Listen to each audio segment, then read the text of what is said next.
Hello students, आज हम कुछ क्वेश्चन करेंगे हमारे पे बैक पीरियड मेथड और पोस्ट पे बैक पीरियड मेथड जो हमने स्टडी किए हुए हैं। तो हमारा क्वेश्चन है, दो मशीन्स है हमारी एक्स एंड वाई, दोनों की कैपिटल कॉस्ट है 1.5 लाख, इक्वल है दोनों की कॉस्ट। सेल्स है एक्स मशीन की 2.5 लाख और वाई मशीन की है 2 लाख। डायरेक्ट लेबर है 25,000 and 15,000। Direct material 20,000 25,000, factory overhead 30,000 25,000 और ऑफिस कॉस्ट है 10,000 और 5,000। सेलिंग कॉस्ट है 5,000 5,000 दोनों ईच है, इक्वल है। एक्सपेक्टेड लाइफ है 2 ईयर्स है हमारी एक्स मशीन की और वाई मशीन की है 3 years. Rate of sales is the same throughout the life. इसका मीनिंग ये हुआ, जो सेल्स है, जो लाइफ है हमारी मशीन की, उस लाइफ में इक्वल रहेगी, यानी हर ईयर सेम सेल्स रहेगी, मीनिंग हमारा प्रॉफिट यूनिफॉर्म रहेगा। Tax rate is 50% of net earning. Calculate पे बैक एंड पोस्ट पे back profitability. Also suggest which machine is better. तो हम अब अपना सॉल्यूशन स्टार्ट करते हैं। तो सबसे पहले हमें एनुअल कैश इनफ्लो कैलकुलेट करना है। एनुअल कैश इनफ्लो कैलकुलेट करने के लिए हमें एक स्टेटमेंट बनाना पड़ेगा।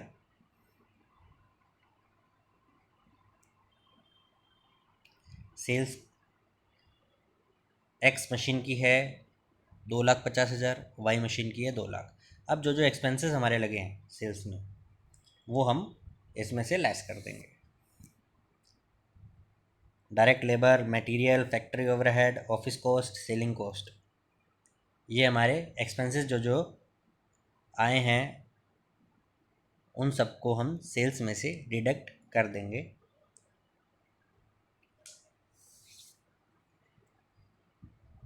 ये डिडक्ट करने के बाद हमारा नेट प्रॉफिट आएगा। एक्स का है 1,60,000, वाई का है 1,25,000। ये हमारा नेट प्रॉफिट आया। नेट प्रॉफिट आने के बाद हम क्या करेंगे, सबसे पहले डेप्रिसिएशन डिडक्ट करेंगे। डेप्रिसिएशन डिडक्ट करेंगे लेस डेप्रिसिएशन, क्योंकि डेप्रिसिएशन ऊपर इंक्लूडिंग नहीं था इसमें, देन हम इसमें डेप्रिसिएशन इंक्लूड कर देंगे लेस करके। कैपिटल कॉस्ट हमारी थी पहली मशीन की 1,50,000 और एस्टिमेटेड लाइफ थी 2 ईयर्स। तो 150 अपॉन में 2 करेंगे तो 75,000 हमारा एक्स मशीन का डेप्रिसिएशन आ जाएगा। वाई मशीन का सेम 50,000 आएगा, वो उसमें 3 ईयर हमारा लाइफ ऑफ द प्रोजेक्ट थी। Then net profit after depreciation. अब इसके अंदर हम जैसे 75,000 डिडक्ट करेंगे, देन 85,000 एक्स का प्रॉफिट आ गया और वाई का 75,000। नेक्स्ट स्टेप है हमारा टैक्स डिडक्ट करना। लेस टैक्स 50% रेट दी हुई थी क्वेश्चन में, तो टैक्स हम जैसे डिडक्ट करेंगे तो हमारा प्रॉफिट आ जाएगा अर्निंग आफ्टर टैक्स, या इसको हम बोल सकते हैं net profit after tax and after depreciation. लेकिन हमारे को कैश इनफ्लो जो निकालना है वो होता है net profit after tax but before depreciation. अब हम इसमें से डेप्रिसिएशन वापस ऐड कर देंगे, देन हमारा कैश इनफ्लो आ जाएगा। डेप्रिसिएशन जैसे ही ऐड किया हमारा कैश इनफ्लो आ गया 1,17,500 एंड 87,500 वाई मशीन का। तो ये हमारा कैश इनफ्लो का कैलकुलेशन है। ये ध्यान रखना, जैसे ही हमने, अगर डेप्रिसिएशन इंक्लूडेड नहीं है तो हमको पहले डेप्रिसिएशन को डिडक्ट करना है प्रॉफिट में से, देन टैक्स डिडक्ट करना है, अगेन फिर डेप्रिसिएशन ऐड करना है कैश इनफ्लो निकालने के लिए।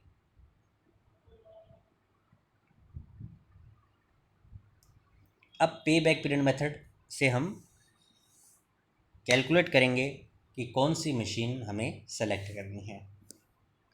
एक्स मशीन का है, इनिशियल इन्वेस्टमेंट थी 1.5 लाख और एनुअल कैश इनफ्लो है 1,17,500। देन हमारा आंसर आएगा 1.28 ईयर, यानी हमारी जो कॉस्ट है वो 1.28 ईयर्स में रिकवर हो जाएगी पे बैक पीरियड मेथड से।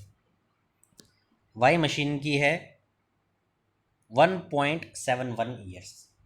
तो इन दोनों में से जो कम टाइम ले रही है हमारी कोस्ट रिकवर करने में, उस प्रोजेक्ट को या मशीन को हम सेलेक्ट करेंगे। तो पे बैक पीरियड मेथड से हम प्रोजेक्ट एक्स को सेलेक्ट करेंगे। पोस्ट पे बैक पीरियड मेथड, उसका फॉर्मूला है अगर कैश इनफ्लो यूनिफॉर्म है देन एनुअल कैश इनफ्लो जो है इनटू में life of the project minus में पे बैक पीरियड जो आया है वो। एक्स का है 1,17,500 हमारा एनुअल कैश इनफ्लो था। लाइफ ऑफ द प्रोजेक्ट थी टू ईयर्स माइनस में पे बैक पीरियड मेथड हमारा आया था 1.28। तो हमारा 1,17,500 इंटू 0.72 करेंगे तो 84,600 हमारा पोस्ट पे बैक पीरियड मेथड से एक्स की प्रॉफिटेबिलिटी आ जाएगी। वाई की आएगी 87,500 मल्टीप्लाई बाय 1.29। 3 ईयर्स इसकी थी लाइफ मशीन की, माइनस करेंगे हम पे बैक पीरियड मेथड में जो टाइम आया था उससे, देन 1.29 हमारा आंसर आएगा उसमें, जिसको हम 87,500 से मल्टीप्लाई करेंगे तो वाई प्रोजेक्ट की प्रॉफिटेबिलिटी आ जाएगी 1,12,875। तो सेकंड मेथड से पोस्ट पे बैक पीरियड मेथड से हम प्रोजेक्ट वाई को सेलेक्ट करेंगे। तो ये हमारा क्वेश्चन है। अगला हमारा क्वेश्चन आता है, भारतीय वॉच कंपनी ने 2 मशीनें परचेज़ की है, परचेज़ करने की सोच रहे हैं, वो प्रपोजल है उनके पास। दोनों की कॉस्ट है 1 लाख, यानी उसमें इन्वेस्टमेंट हमको 1 लाख करनी होगी। Earning after tax but before depreciation हमें दिया हुआ है, नीचे ऊपर लिखा हुआ है earning after tax but before depreciation. Cash inflow mention है, देन हमको कैश इनफ्लो नहीं निकालना है, कैलकुलेट नहीं करना है। हर ईयर का हमें कैश इनफ्लो गिवन है, ए मशीन और बी मशीन। पे बैक और पोस्ट पे बैक पीरियड मेथड से हमें ये कैलकुलेट करना है कि कौन सी मशीन को हमें सजेस्ट करना है या कंसिडर करना है हमारे बिजनेस के लिए। तो जिसमें अनइवन कैश इनफ्लो हो गए तो हम क्या करेंगे, एक क्यूमुलेटिव कैश इनफ्लो की टेबल बनाएंगे,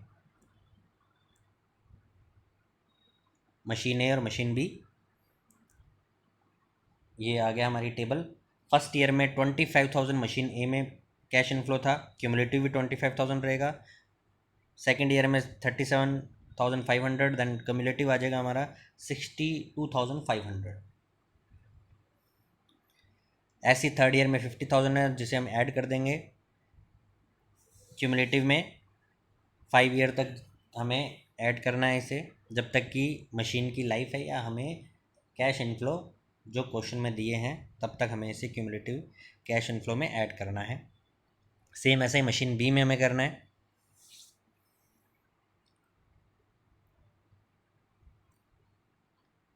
अब पे बैक पीरियड मेथड से हम मशीन ए और मशीन बी की कैलकुलेशन करेंगे, कौन सी मशीन हमें सेलेक्ट करनी है।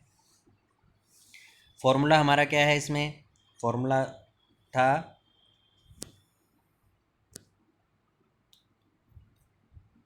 जो हमारा ईयर है, जिस ईयर में हमें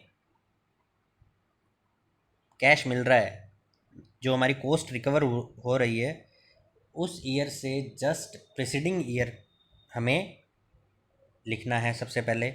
तो फर्स्ट में ए मशीन में हमारी कॉस्ट थी 1 लाख रुपए। 1 लाख हमारी रिकवर हो रही है थर्ड ईयर में रिकवर हो रही है। देन हम ए मशीन में लिखेंगे 2 प्लस में रिमेनिंग जो हमारी आउटस्टैंडिंग अमाउंट जो ईयर के स्टार्टिंग में है कितनी रहेगी, 62,500 हमें दूसरे साल तक मिल चुके हैं। तीसरे ईयर में हमें रिकवर करने हैं, थर्ड ईयर में हमें रिकवर करने हैं 37,500। तो 37,500 हमारा ऊपर आ जाएगा, अपॉन में जिस ईयर हमें अमाउंट रिकवर हो रही है उस ईयर का कैश इनफ्लो क्या है, वो अपॉन में हम लिख देंगे। तो 2 प्लस में 37,500 अपॉन में 50,000, इसे सॉल्व करेंगे तो 2.75 ईयर हमारा आंसर आएगा। सेम ऐसे ही प्रोजेक्ट बी के अंदर, प्रोजेक्ट बी में हम देख रहे हैं कि थर्ड ईयर में पूरे 1 लाख रुपए में मिल रहे हैं, तो 3 साल इसके पे बैक पीरियड मेथड से कॉस्ट रिकवर हो जाएगी। देन हम पे बैक पीरियड मेथड से मशीन ए को सेलेक्ट करेंगे क्योंकि उसका टाइम पीरियड कम है। पोस्ट पे बैक पीरियड मेथड में अगर अनइवन कैश इनफ्लो रहेंगे, देन फॉर्मूला है हमारा टोटल कैश इनफ्लो माइनस में initial investment. Total cash inflow कितना है, मशीन ए का 1.5 लाख रुपये, 5 ईयर में देखो क्यूमुलेटिव आ रहा है 1,50,000, तो 150 माइनस में 1 लाख जो टोटल इन्वेस्टमेंट थी, बराबर में 50,000 हमारा प्रोजेक्ट ए की प्रॉफिटेबिलिटी है। प्रोजेक्ट बी की आएगी 1,62,500 माइनस में 1,62,500 हमारी प्रोजेक्ट बी की प्रॉफिटेबिलिटी है। देन हम सेलेक्ट करेंगे मशीन बी पोस्ट पे बैक पीरियड मेथड से।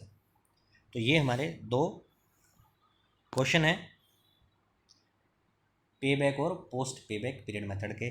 नेक्स्ट हम ARR मेथड करेंगे, average rate of return method.